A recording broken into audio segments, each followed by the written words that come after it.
Hey there, I'm Lee Ullman here with some big news from the National Young Farmers Coalition.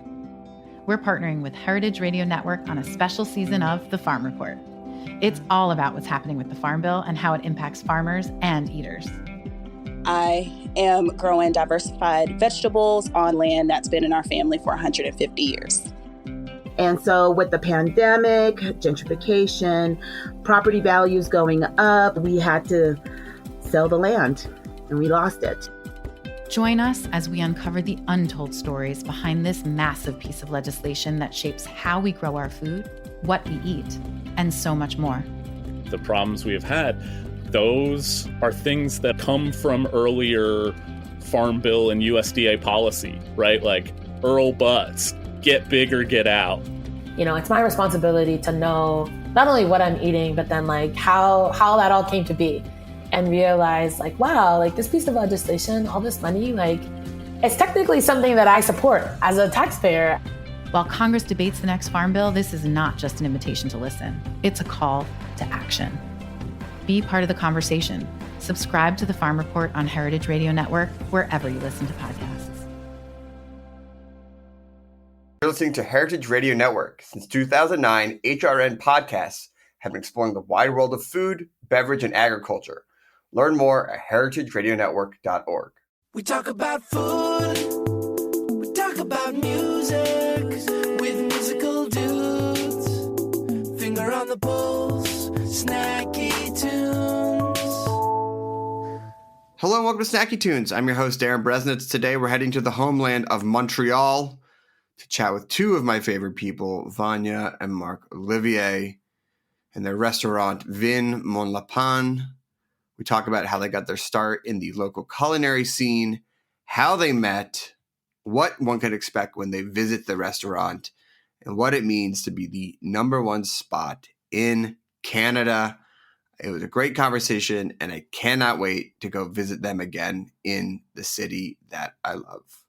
And then it's a live performance from Saunder Jurriaans, whose new album, Phantom Limb, is out on his own imprint, Ghost Talk Records. We chat about the holiday season, his approach to writing songs for his own album versus scoring incredible shows and movies like Ozark and Martha, Marcy, May, Marlene, and also him entering a song into the LA and New York song canon. It's an all-new episode just for you here on Snacky Tunes on Heritage Radio Network.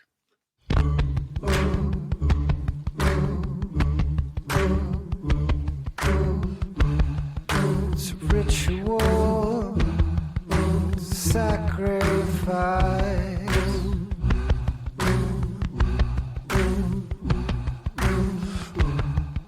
behind the veil, illusion light.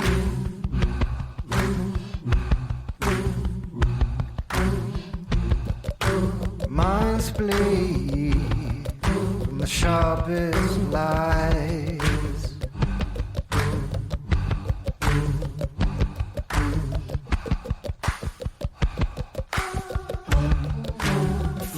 Born before you can choose.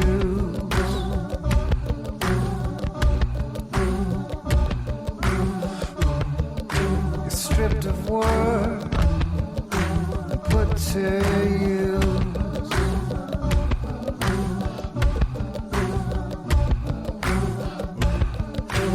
Nothing to win, everything to lose. Ritual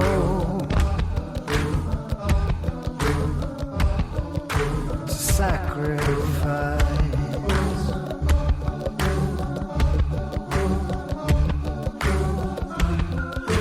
Gilded cage, gilded light.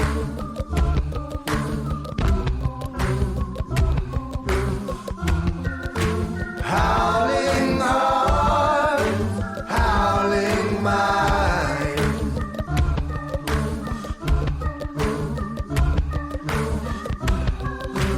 Nothing is precious, but everything shines.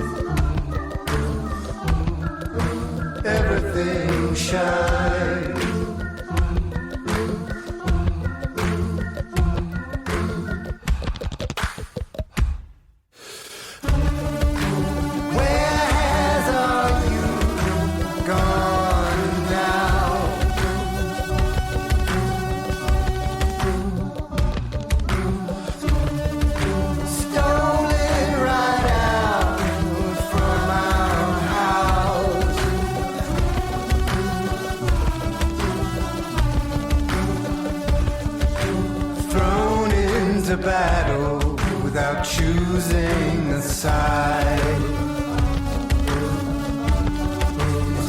ritual.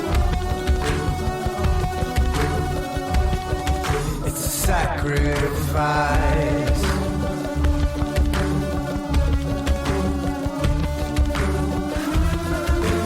Gilded cage, gilded light.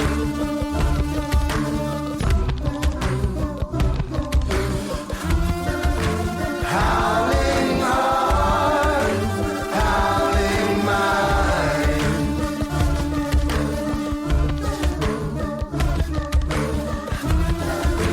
Gilded cage, gilded light.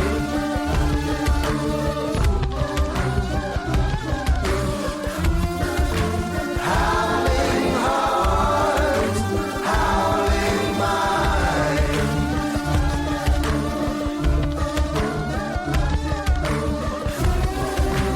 Nothing is precious, but everything shines. Everything shines. Everything shines. Vanya and Marco, two of my favorite people from Montreal. So good to see your faces. Welcome to Snacky Tunes. I know it's a busy time of year, so thanks for making the time. I really appreciate it. Thanks for having us. Yeah, thanks for having us. We're excited to see you too. Look, Montreal's one of my homes. Dad's from there, and I am familiar with the food scene, but not as intimately as you two. And I do consider yourself like being young, but still two veterans of like sort of like the modern scene. And so much has changed over the years, and even from like when I started going up and when I met you guys. But what do you remember from when you got started to something now that's still the same, that you still love, that keeps you in the game? What a good question. I think that's kind of what we all love about the restaurant scene anywhere, like I was just in Italy and the espresso is still €1 after all the years. Like I love holding on to those things. So places, for example, in Montreal, like full of nostalgia, like L'Express or like Wilensky's, places like that are still Schwartz's. Mine. That's mine. Exactly. That are still exactly the same, haven't changed. Like, they might have painted a wall, but I haven't noticed. Like nothing has really evolved from the first ever time that we stepped foot in there. So those places, with Marco, like our rotation is really filled with those classics. Like that's really what we love to keep going back to, just because, there's something so comforting about it. Yeah, there is such a comfort of going back into the city. And there's been such a culinary spotlight on the city itself. The last 10, 15, 20 years has really, I think, brought Montreal into so much more of the global conversation. And you talk about these old spots that are like just part of the fabric. So what do people, maybe outsiders, sometimes misunderstand about the city? Wow, those are deep questions, Darren. One thing that we get told a lot, and like it's something that you really have to be from outside of the city to notice, because we have in us. I feel like a big part of it is the joie de vivre and the hospitality that you find in restaurants in Montreal. Of course, the food. Of course, all the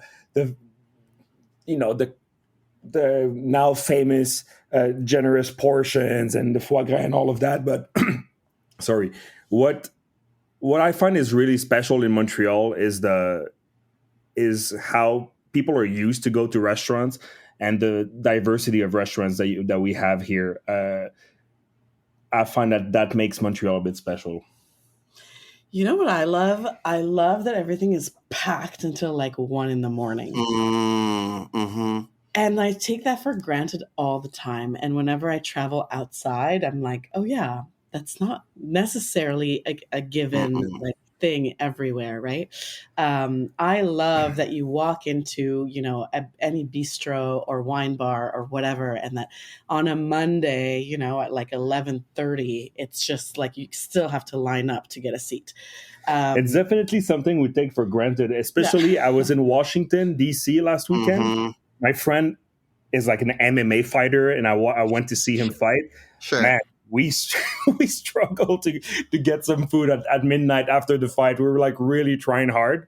Oh, But, yeah. yeah, it's definitely in our culture here. Like we eat much later than most places in North America, and like people love to go to restaurants and people love to splurge in restaurants.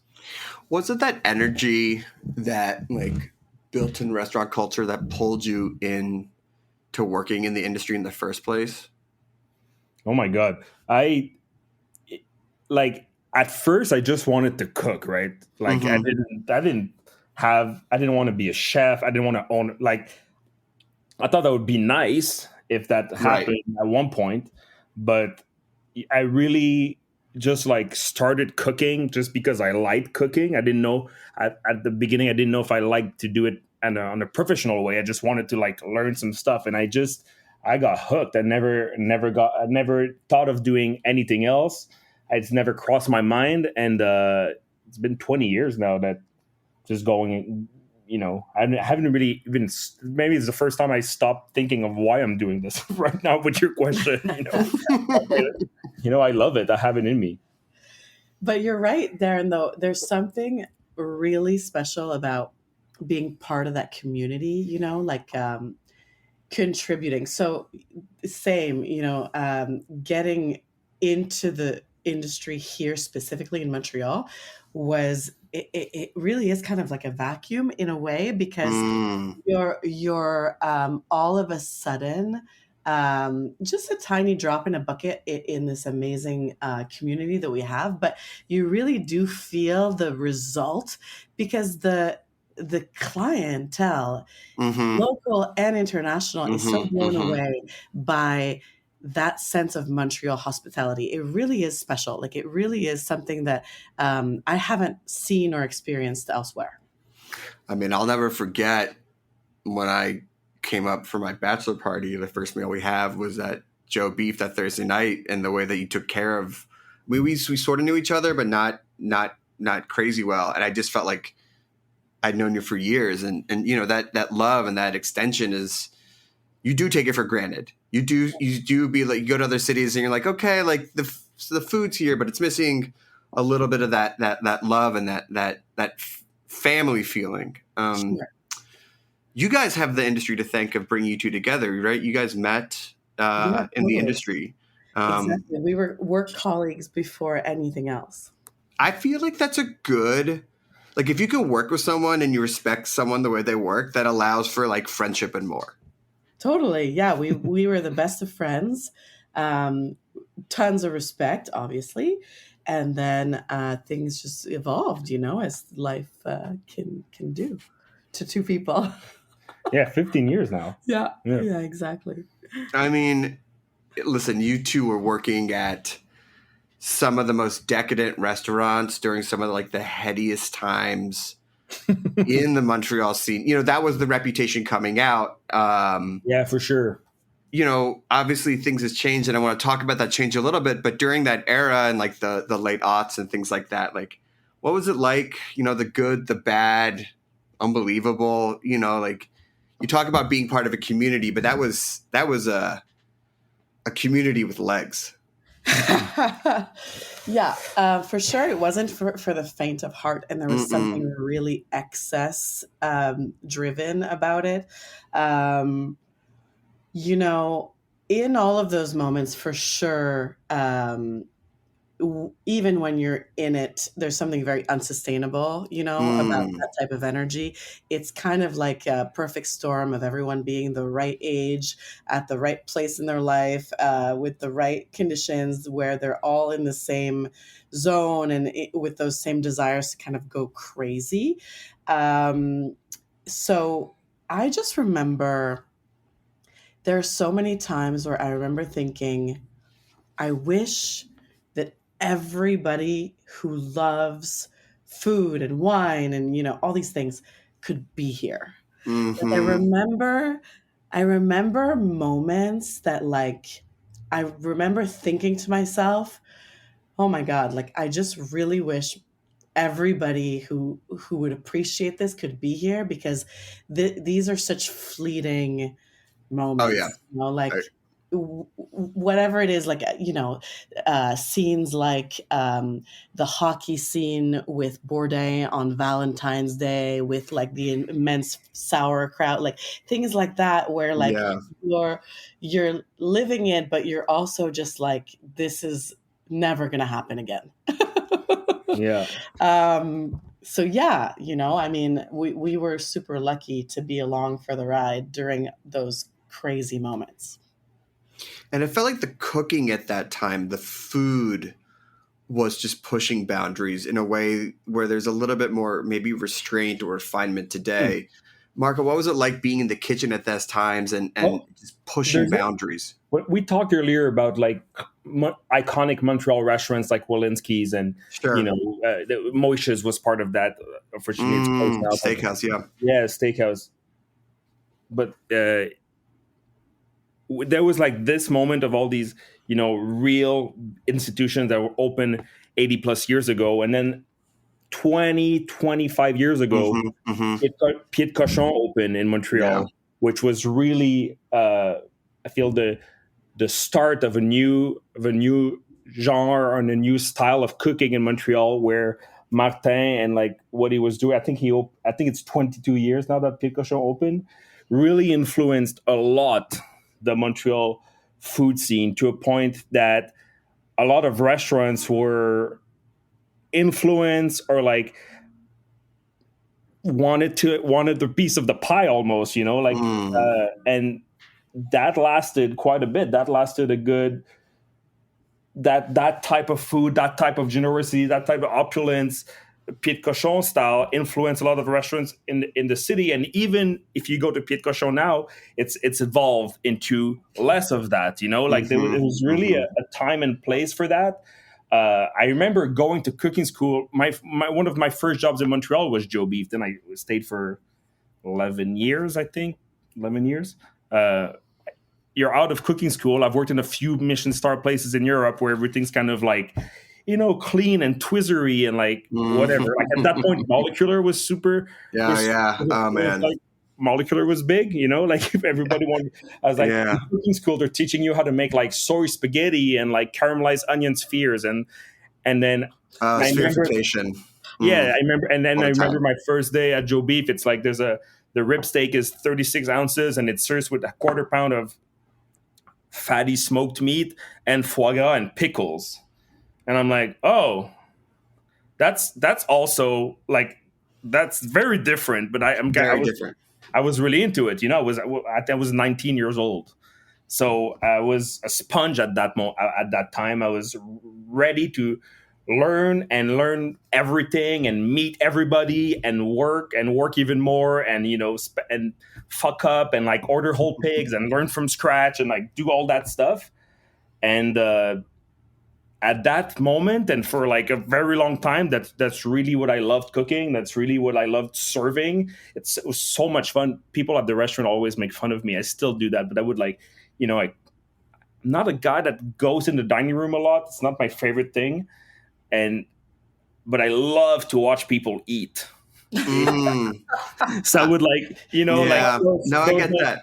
Those moments where you're cooking off the cuff a bit, you're cooking in the heat of the service, and what you're doing is good, but you didn't like test it a million times during the day. And like, so I would like hide behind the past and kind of like look in the dining room at Joe Beef. It'd be the bar back in the day, A, B, C, D. And wait for that one first bite and wait for that reaction kind of thing. Yeah, that was, and like the wow factor of like, bringing a whole, I don't know, a whole pork shank with an oyster sauce, like, like it was already like a big wow factor in every aspect, Yeah, that enjoyment, that decadence. There's also, Darren, like, you have to remember, this is all pre-Instagram stuff, right? No, I know. It was such a mystery. You just heard Exactly. There was a huge mystery. Yeah. Nobody had any idea what it was going to really be. And Twitter existed, but like we didn't have Twitter at that time. Kinda, Yeah. I mean, it wasn't even really used by the X. masses, and it was not photography, so you really had to use your imagination. And when you entered, things were just like a discovery, right? Yeah. I miss that. People didn't know what they were getting into. Exactly. Like now it's very different. I enjoy the moment we're cooking in right now very much, but that aspect has almost completely disappeared. Everything has been geotag and Google image Yeah. and like Eater 38 and Yelp and everything. So people know first, kind of like already know what they want to eat, know what it's supposed to look like, know the weather to ask for. There's a bit that's changed a bit.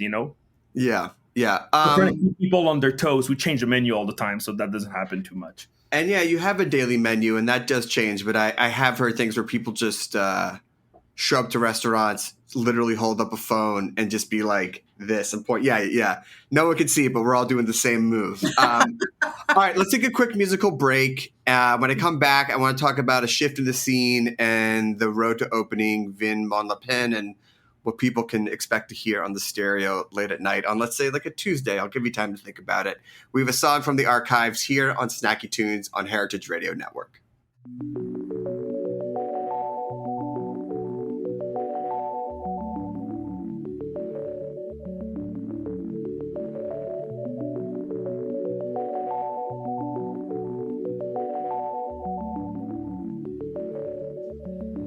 Darling, I was your safety home. There was no bed to call to make. I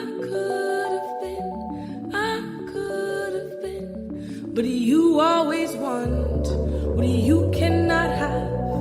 You pushed me away just to beg for me back. No, 'cause you always want what you cannot have. You push me away just to beg for me back. And darling, I'm here for you. I could be here for you. We could be more than friends. There could be more to this. I could be.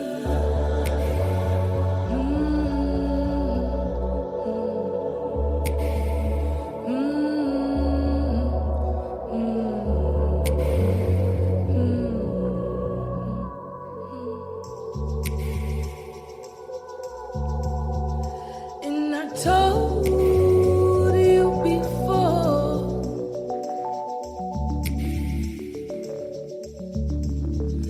don't abuse my love. Oh, I'm here for you now. And if loving you were to die, oh, I'd do anything to try. But you always want what you cannot have.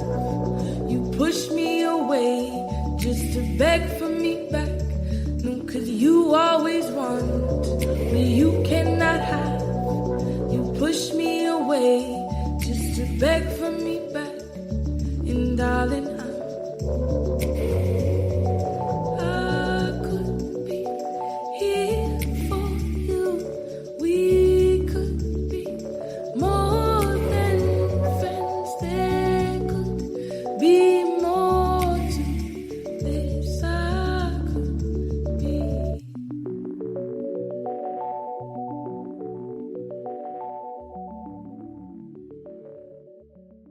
Welcome back to Snacky Tunes. We're here with Vanya and Marco from Vin Mon Lapin. And right before the break, we were talking about a shift from sort of the old guard with A Pied de Cochon and then the wave that came after that. But then I felt there was another shift. I felt like maybe 5, 6, 7 years ago, people sort of sobered up, both figuratively and literally. People started looking at a different type of cooking. What was it like to be in the scene when that, I don't know if healthier is the right word, but like there was a groundswell of being like, we can't keep, as I think Vanya said, this isn't sustainable. Well, right. So totally. I think also though, like we just personally got older. Yeah. And like anything, you want to live through, different phases and, go through different things, go to bed at different hours, fill your days differently. So that's kind of what it is. Also, a clientele kind of like gets older with us a little bit, Well, you know? I mean, and then, exactly. Yes and no, but, But, and I want to just be really clear when you talk about shifts, like Au Pied de Cochon is still open and incredible. Of Joe Beef course. is still open and incredible. Au Pied de Cochon is open. The Sugar Shack is probably one of my favorite places in the world. Sure. Legendary. To go to. Legendary. I make it a yearly pilgrimage at least once a year. So weirdly, their summer menu. Oh my God. Their summer menu to what Vincent cooks out there is incredible. But it's not every night. It's not every day like it used to be. Exactly. And there are a lot less, brown booze shots circulating and things like that. It's more about like, a little bit more elegance. I'm like, okay, if I don't drink another shot of Jameson for like the rest of my life. Yeah, honestly. exactly. Yeah. Move forward. Macallan 12 only for the Yeah, show. only. You see, we're moving up. 18. Oh, I'm so sorry. Yes, 18. I'm so sorry. I forgot who I was talking to. Oh my God. But yeah, the shift comes, right? You have a different way that you want to cook, you want to live, and the food that you want to serve. Was that shift, that stuff was what started you on the road to thinking about opening up your own spot? When did you start having those conversations? Honestly, we didn't. Like, we really didn't have conversations that were like, okay, we're evolving, blah, blah, blah. Like, because you don't notice it, right? It just kind of happens organically to us. So we live in Little Italy in Montreal, which is the same neighborhood where you can find the Jean Talon Market, which is really in North America, like aside from, let's say, maybe the West Hollywood Farmers Market, which is mind-blowing, it's probably one of the best markets, in the continent, just because it's open every day of the year. Huge, covered portion, also outdoors in the summertime, really special. So it's one of our favorite places. We live about 2 blocks from there. We're always walking around the neighborhood with our dog. We saw this place for rent. We started having, some dreamy thoughts because we just spent the last 15 years on one block on Notre Dame having the best time. But, we were excited to maybe branch out and do something else. So we decided to invest in our neighborhood that we love. It's literally at the opposite side of town. And what's funny is that Joe Beef and those restaurants are by the other market in Montreal, the outdoor market. So just the tale of 2 markets, essentially. I love it. So we started dreaming about what it would be. We already had, at the time, we were all still kind of partners and doing all the restaurants together. So we already had the Joe Beef, big, burly, meat heavy, etc., oysters, whatever, restaurant. We had the Liverpool House Bistro. We had the Vin Papillon Natural Wine Bar. So we were like, okay, what are we going to do? And it just became obvious that we wanted to do something really intimate, really connected to kind of Marco's background, cooking lots of Italian-inspired food. Jessica's background, who's our co-chef and partner, cooking a lot of really exciting vegetables. And that's it. Wine was a big part of it from the start. Personally, we wanted to really open, like we wanted to work in this neighborhood. We wanted to work in Little Italy. Yeah. But also I wanted to cook again. Like at one point, I started garde manger and then, become chef and then chef of and then executive chef. And then all of a sudden there's 130 employees. And then me being on the line and cooking meant something went wrong, like it wasn't, for a few years, me cooking on the line wasn't the plan anymore because I had all these other things to do. Right. Opening Mont Lapin near where we live in a neighborhood that we love so much. We lived there together for a long time. For me, meant cooking again, and I was really, really excited because I became chef and executive chef. I don't regret anything, but kind of young. Maybe like I'm Yeah. happy it happened, but You're like, I could still do this. I can yeah, still like hang on the line. Yeah. I still My want knees to. still. Exactly. Let me in. Let me in. And I was like, it can't be that I'm like the executive chef that doesn't cook on the line anymore at 29, and then that's it. Like Yeah. wanted. Yeah. It was really important for me to get back in the kitchen, get my hands dirty again with Jess. Really important to bring Jess in this project, and then it kind of like re-sparked something in me that it wasn't not there, but I was like scared that it could maybe disappear a bit too early. You know what I mean? Mm-hmm. No, I get that. You still want to be able to have a tactile feel to create instead of just being like, I have ideas or someone else is executing my vision. You mentioned Jess, and you have 5 partners who are opening, and I've seen this as a trend now where it's not just one chef with maybe like private equity or something like that. Like I've seen these like multiple partner operations. Why did you want to take that approach for this restaurant, given that it's expanded over the years, but it's still pretty small and intimate? What was the structure like, and why that approach? It was very clear. There's enough room in a busy restaurant than one owner and one chef and one sommelier. There's,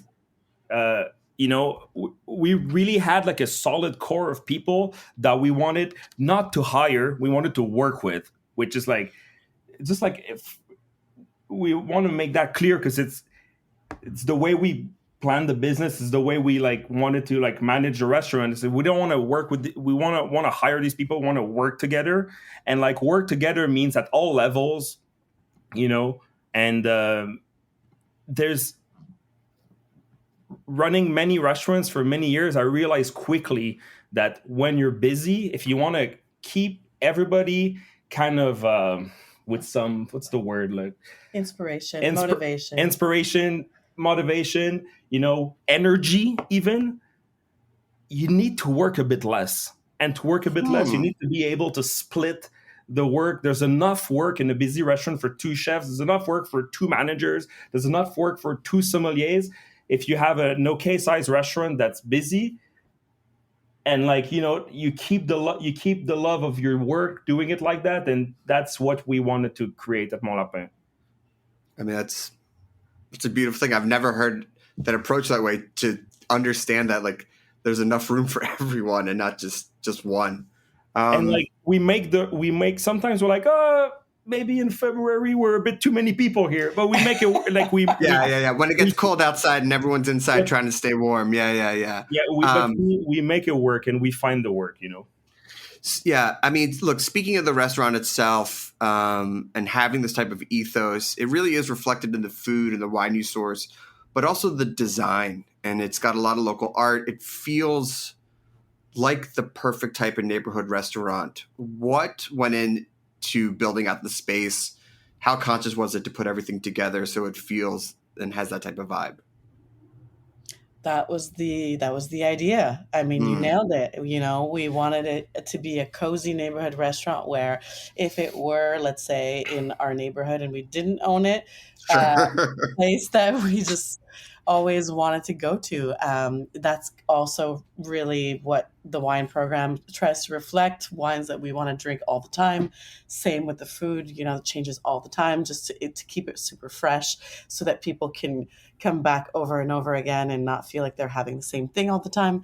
That's it, super cozy, warm, kind of dimly lit, and kind of also like prone to some debauchery, prone to some romance, all the good things.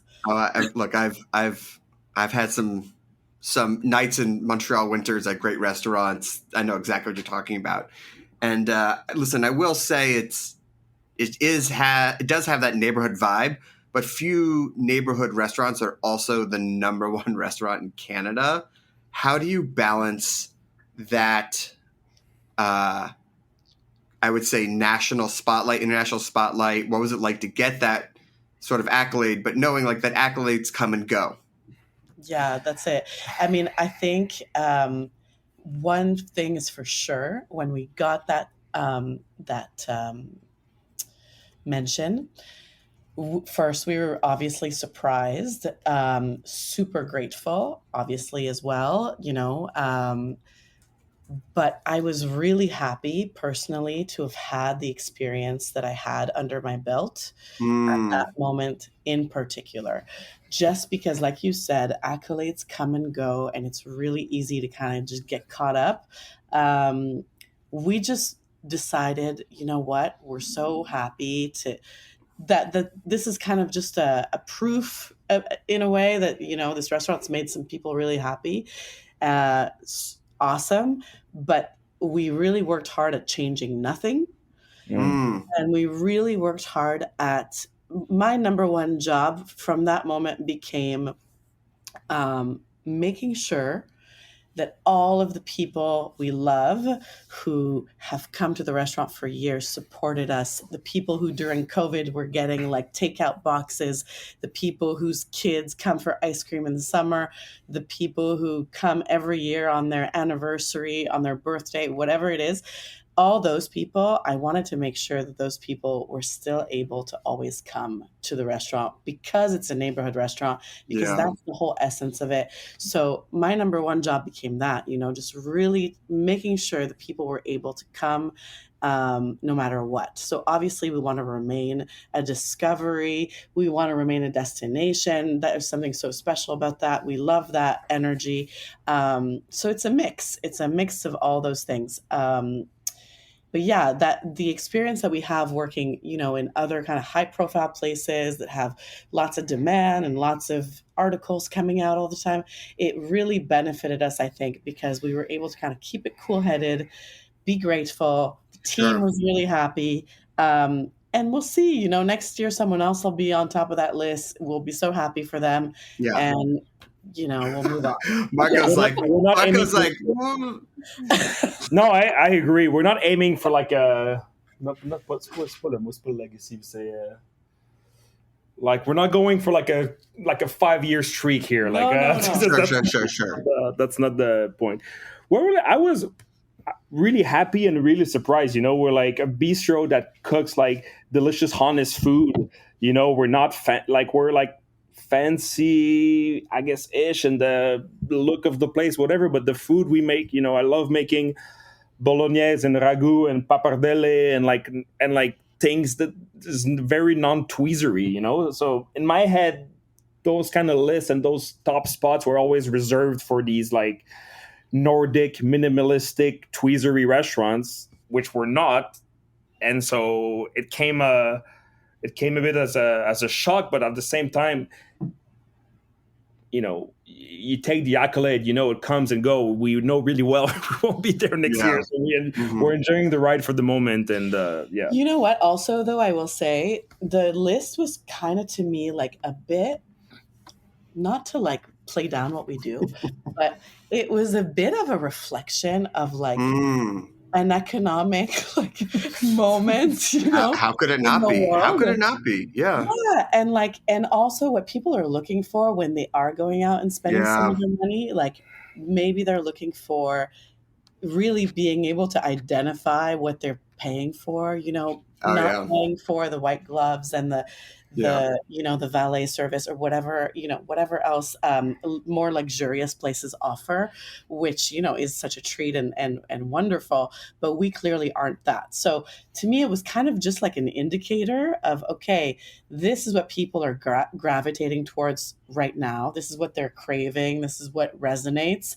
So it was interesting. It's a moment in time in food and in restaurants today.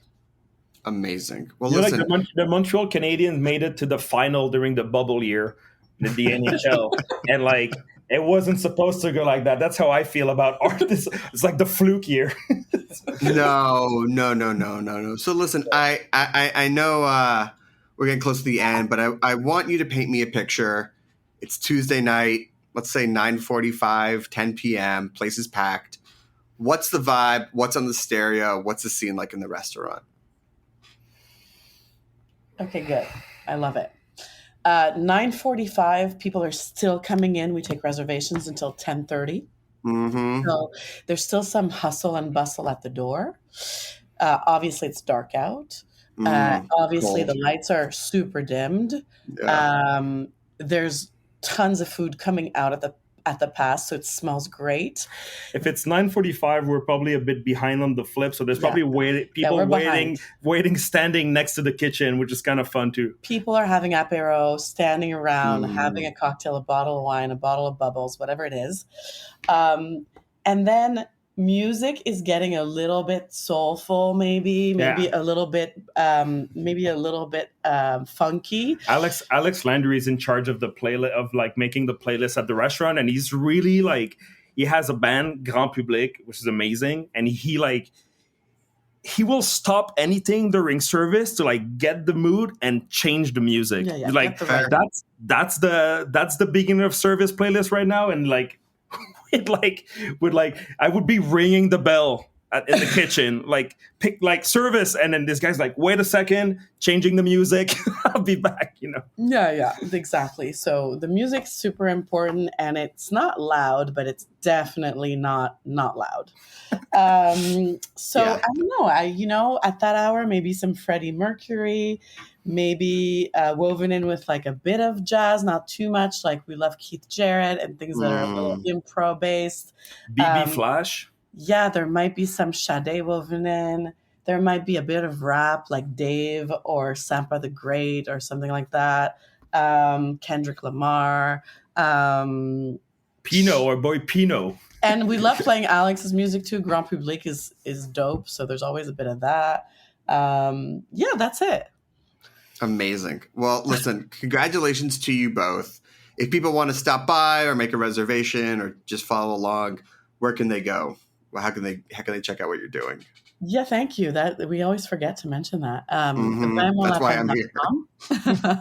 VinMonLapin.com is the website. It's where you can find us. We also have an Instagram page, VinMonLapin, VinMonLapin. Resi, Montreal, walk in, come see us. Give us a call. There's no room. We'll make you stand by the kitchen. That's it.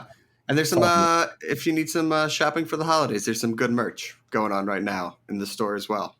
Buy the merch.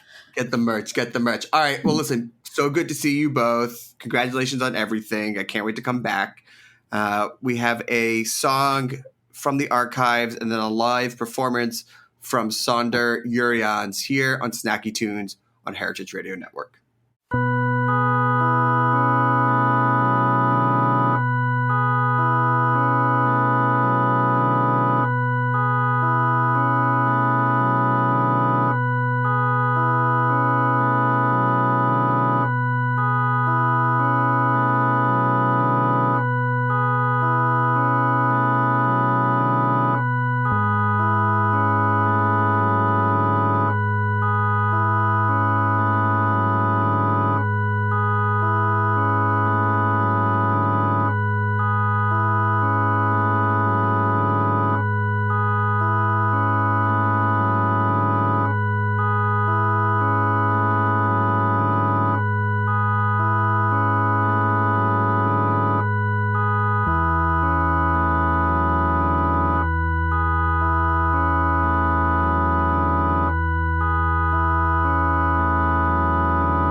Saunder, welcome to Snacky Tunes.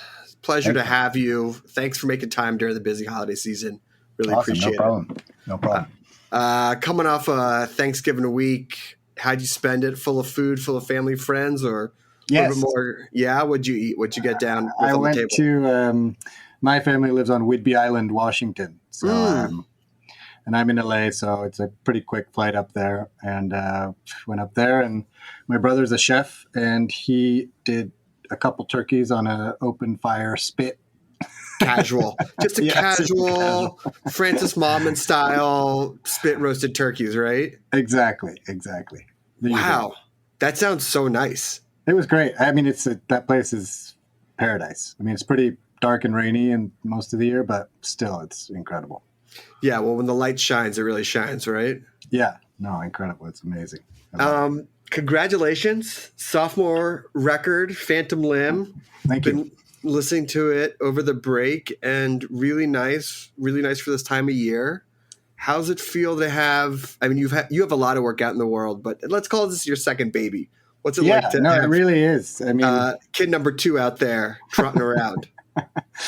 It's great. I have, I started my kind of music career, I guess, as a performing musician, and kind of, drifted into film scoring with Danny, my partner, and we just became, we never really sought it out.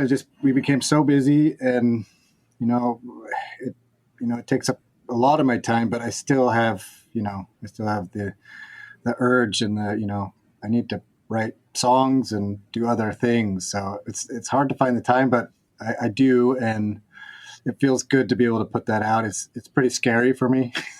Just because it's been years and years and years of kind of just sitting here by myself in my studio and writing film music, and putting my own stuff out is a little freaky. Well, also, and you're such a well-accomplished composer with, Ozark and the new Tina documentary and things like that. And I'm not saying you're not hiding behind it, because obviously the music's such a part of it, but this is very much you. Yes, yeah. Well, I mean, I don't think it's inaccurate to say we hide a little bit behind the film. I mean, it's maybe not in a bad way hiding. No. It's kind of camouflaging us as an ego. But yeah, this is all me. It's, I don't know. Yeah, it is. And it's interesting because, with so much work and so much creative output, okay, you put out the one album just to get the sketches or the creative things, you do it. But this is album number 2. When did you start to realize that you had enough to say with the second release? And did you want to say something different? Because I know that you put this album out on your own imprint. So what was your thinking behind this one, and how you wanted to share it with the world? Well, Beasts was the first album that was released in 2020. And that was a collection of songs and pieces of music that I had been writing, I think 8 years or something. Right. Like all the things rolling around for years. Yeah. Yeah. And then it took, to get it out, to find, I put it out with Decca, and that was great, but it took a while to get all that rolling. And all through that time, I was continuing to write songs and write music. So this album is, stuff that it's kind of been seamless, It wasn't like I finished that album and then I was like, I'm going to write this other album. It just kind of spilled over, and I just kept writing songs, and when I could, I come back to them, and then as far as the label and getting it out, I've always I find the music industry and the way people listen to music has changed so much. I mean, it's night and day. I'm not sure I can keep up, honestly. And that's okay. And I think what's most important for me is to just be putting this stuff out somehow, and making sure it has some wings, that I'm not just kind of, putting it out totally under the radar. And so I always thought it would be cool to have some sort of conduit to release stuff, whether my record or Danny's record or our soundtrack. Sometimes we get to keep the soundtrack rights, and we have publishing and masters. Sometimes we don't. So just having, so we started this little label called Ghost Talk, and it's it's kind of stumbling along in its first few months of life, but hopefully it'll turn into something interesting. We're gonna do, aside from our own non-film music, we're gonna try and do kind of re-releases of vinyl, re-releases of scores that maybe are already out there or stuff that never got released. I love that. I love that idea of just here's a label that you can curate, and sometimes it's things you love, and sometimes it's your own stuff. I mean, there's so much great music, especially now, just stuff out there that is like, have you heard this? Yeah, you haven't because you can't find it. Well, let's put it in your hands. Let's put it in that, and like classic soundtracks and inspirations. It's like totally. It's so much more of like an art project than going through like the red tape of like finding the label and going through that, and like it allows different ways of expression, I imagine. It really does, and I'm excited. Like just like you said, it's a way of curating almost. Not just our stuff. Eventually, we do other people's stuff too, and just having some sort of place where people can go and know, find good music. Yeah. And the vinyl aspect of it really excites me. I think, people are getting back into vinyl, which is so cool. And just the artwork and packaging and stuff that I love. I love all that. I mean, the absolute really ephemera obsession of vinyl these days is crazy. Yes, it's great. It's great. All right, let's get into a song. The first song I think you're going to play for us is Little Lie. What's the story behind it? Well, this I re-recorded for you guys just with Danny on cello and me on acoustic guitar. And it's the first track on the new album. It's a great way to open up the album, and I'm glad it's the first song we're going to hear today. Here we go on Snacky Tunes, live on Heritage Radio Network.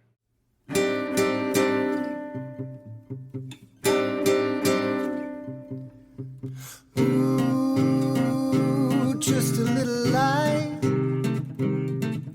I told him just a little lie. Just a little lie. Ooh, thought I had it right. I swear it, I thought I had it right. But it followed me. It followed me.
Welcome back to Snacky Tunes. We are here with Saunder, Jurriaans, and there is this theme of, or this feeling of chaos, especially in that track.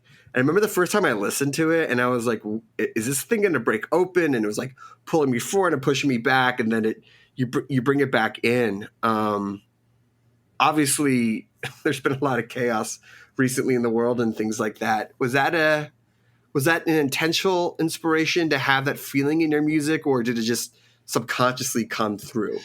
It might be subconscious. I think, I didn't intentionally.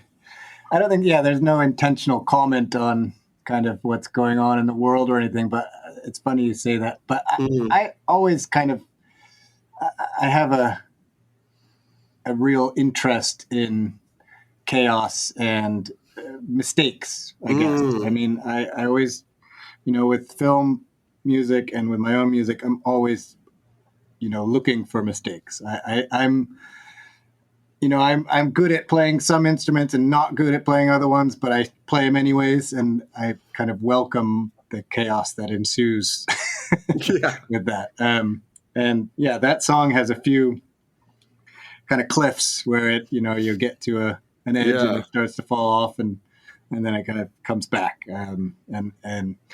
Just kind of that kind of stuff happens in my recording process, I think. And I usually just kind of keep it rather than trying to edit it out or something. I mean, it's nice. And, I'm staring at the studio you're right now. And speaking of instruments, I see like a, giant piano, a giant keyboard. And it seems to be such a driving sound and center of the album. Obviously, you work with so many different instruments. Why focus on the piano this time? Is it the range? Is it allow for those mistakes, those mishit keys more than something that's a little bit more tuned in? Yeah, it's a good question. I think what's happened, I'm originally a guitar player. And I, when I started working on film music, I started playing less and less guitar. There's just not as much room for it. Sure. And I was a terrible piano player. Still, I'm not great, but in my early 30s, I started taking lessons because I found myself writing on piano all the time, just kind of picking, note by note, going through, and I was like, I need to learn how to do this, and so I took lessons from a teacher when I was living in Brooklyn, and I really took it seriously, and for many years, it was my morning routine to come in. The first thing I would do is play piano for an hour. Practice classical pieces, scales, all that stuff. And so I've gotten, competent. I wouldn't say I'm great. But, and I play it in a weird way. I play it kind of like I would play the guitar. I don't know why. Like some of the interesting arpeggiations I do, which is kind of when you take apart chords. Do it like I do finger picking, same kind of rhythms and stuff. But I just find that the piano has, there's so much range, obviously, and there's so much power in it, and you can, with being able to voice chords and stuff, it's just something about it it's not that it makes sense to me, it's that it doesn't make sense to me. So I don't look for it. The guitar I know so well, and I know the chord voicings, and I know where so interesting. The notes are and stuff. And piano, I know those notes, the white keys and black keys and whatever, but I end up not doing anything that I don't know what I'm doing. So I make mistakes more often, which I never thought about that, about knowing an instrument so well that it's confining. Yes, because the muscle memory and just knowing like this won't work. Yeah. I just never thought about the idea of attacking something and using it as a central inspiration because you're less familiar with it. Yeah, I mean, it's almost for me, with all of the instruments I play, I don't really know what I'm doing, and that to me is the most freeing thing. All right, let's get into the next song. I believe An Idea is what you have for us next. Yeah, An Idea is the second song on Phantom Limb, and it's I rearranged it for this Mellotron over here, and I can't remember what else I put on Mellotron and some other stuff. Amazing. Well, here we go. An idea from Saunder Jurriaans live on Snacky Tunes here on Heritage Radio Network.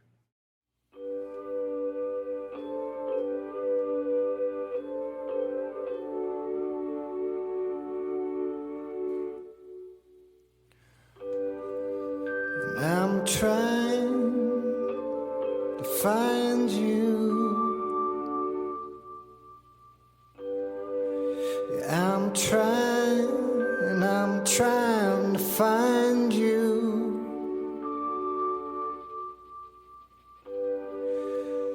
You hide.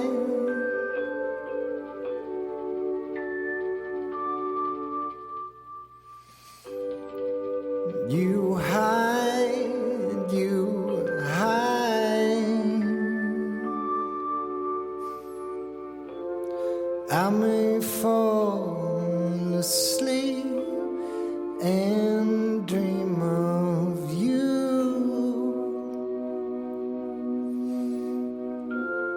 Wake without skin and without you.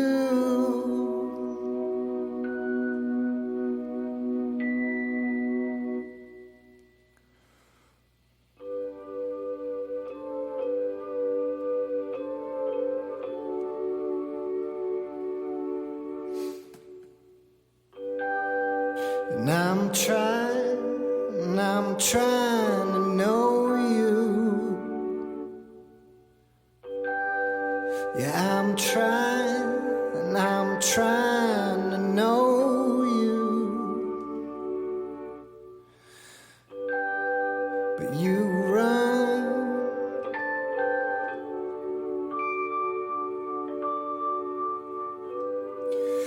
You run, you run. Before I knew, the time had slipped right by. River choked with wasted lows and wasted highs.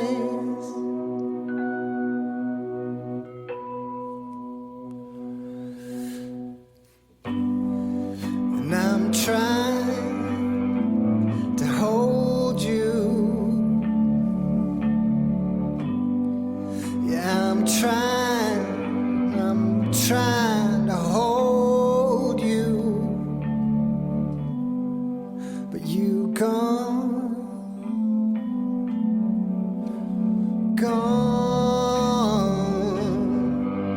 you gone, you gone.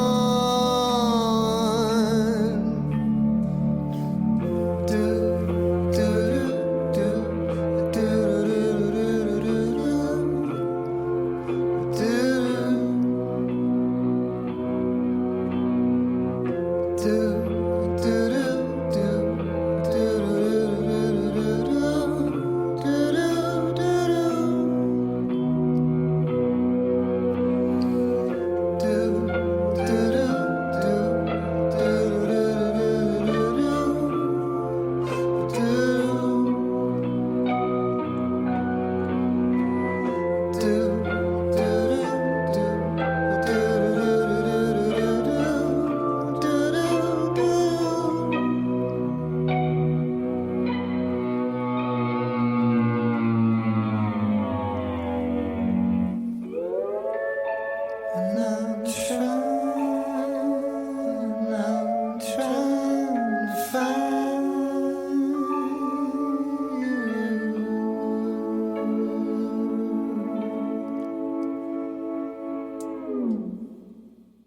Welcome back to Snacky Tunes. We're here with Saunder Jurriaans, who's sharing tracks off his second album, Phantom Limb. And, you know, I lived in New York for about 10 years, and now I've been in LA getting close to almost about the same time. And I'm always always interested when someone enters a New York or LA song into like the canon of songs about the cities. And look, it's a decades old, more than that, tradition. And you've made your entry. Why now? And it's definitely a specific take on the city from the lyrics, but I'd love to hear your thoughts on it. Yeah, I mean, I wrote it's actually Los Angeles, so it's supposed to be the angel of Los Angeles, obviously. But it, I wrote that right as I realized I was moving here, kind of. I mean, my wife and I had kind of made the decision, and I was coming to LA a lot. I lived in New York for 20 years, and I come to LA a lot for work and for visit friends and touring and stuff. And I know the city, but I didn't really know it. I mean, I think I didn't really know it until I knew I was coming here, and then I came with a different view of it. And I can relate. Yeah. Yeah. And I was, I was just continually, I love being in LA. My main part of being in LA, the part that I love is the accessibility of the mountains and nature and having a yard and being able to have a dog and, all those things. It's not necessarily the city, that I miss New York in that respect. The city of New York is unbeatable, I think, as a city. Agreed. And I was just, I was shocked by a lot of stuff in LA. This song is kind of it's not meant to be like a serious social commentary or anything. I don't really like getting into that, but it's just an observation of this kind of duality and, of these kind of gods that live in the mountains, kind of watching over this city that in parts is just falling apart and completely squalid. And it's so crazy to actually think about. For me, I'm just like, wow, this is what a strange duality. What a weird situation you have here. So it was just, and there was a lot of stuff coming out in the news of scandals and stuff. And I just felt this kind of, I don't know why I don't usually write songs like that kind of go into the, social commentary-ish world. But it just, I don't know, it hit me. It was probably the, knowing that I was coming here and knowing I was about to be kind of part of this strange world. Sort of being like to all your New York friends, it's like, I'm moving to LA, but I know what the score is. I know. Yeah, exactly. That place is fucked up. Yeah. Don't worry, guys. Don't worry. I still know where the best pizza is. Right. Going back to your writing approach, and so much of the work you do in movies and prestige TV, you have these themes, musical, lyrical, things like that come throughout seasons and things like that. Do you apply that same approach of themes and ideas and music to when you're writing your own music? Is there room for that? You mean an overall, across the album kind of idea? Yeah, like referencing different parts of songs, or is it more a compilation? I think it's more a compilation. I would, it's funny because when I started, I think the first song that I started working on from this record after the last one, I was kind of like, after I sort of finished the last one, was Eyes of Fire, which is kind of this epic, like, I don't know, rock, weird, psychedelic thing.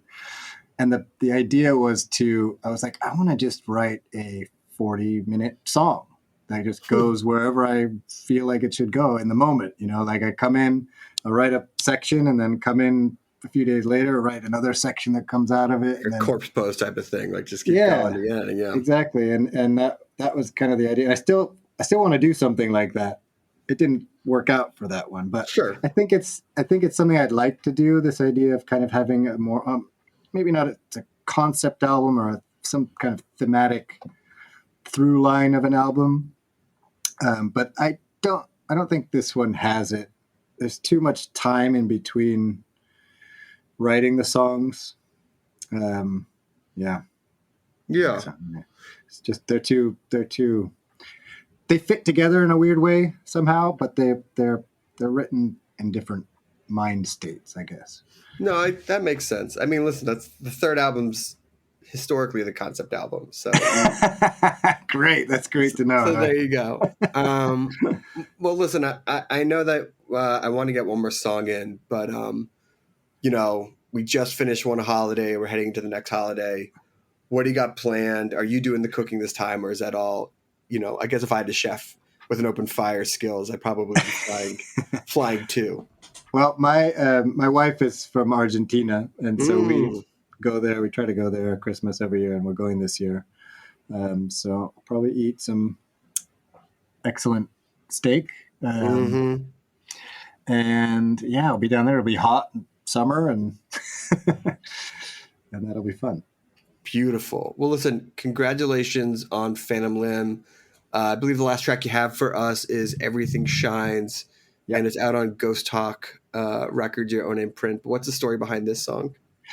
This is a song, another song on the record.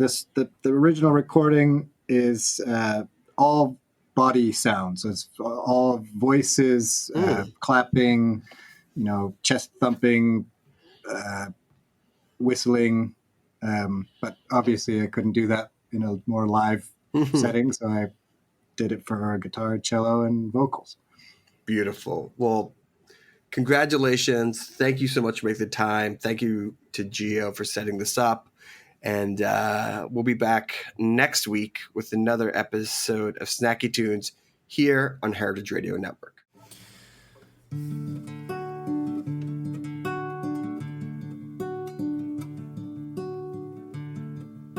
It's a ritual, it's a sacrifice.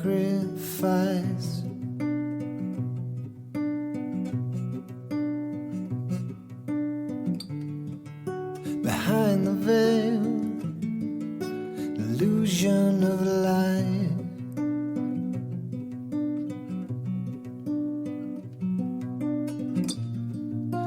Minds bleed with the sharpest lies.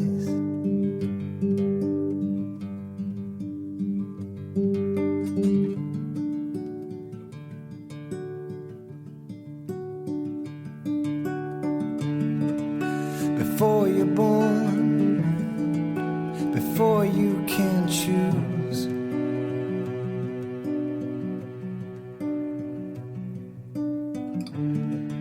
you're stripped of worth and put to use.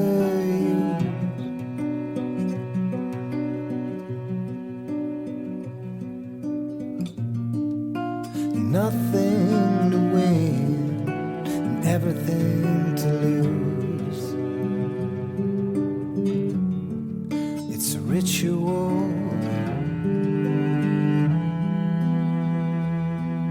It's a sacrifice.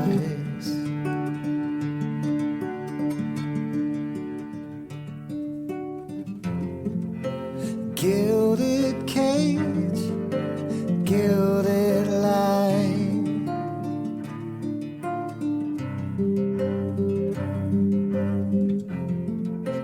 Howling hearts, howling minds.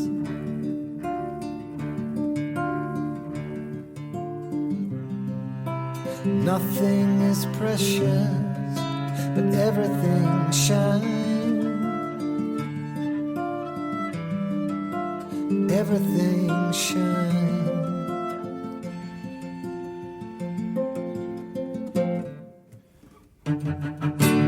Where has our youth gone now?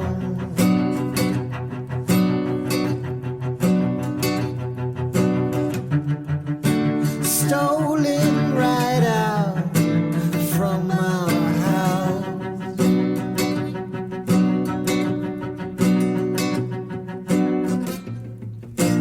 Thrown into battle without choosing the side.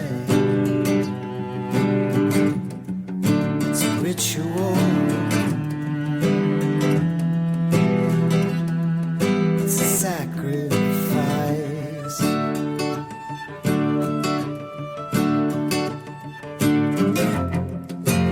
Gilded cage, gilded light.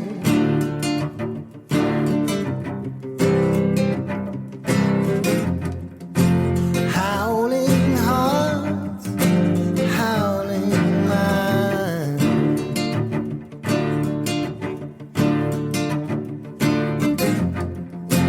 Gilded cage, gilded light.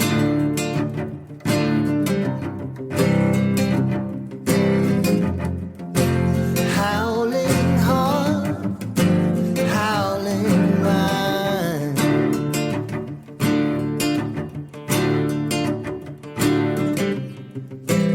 Nothing is precious, and everything shines. Everything shines.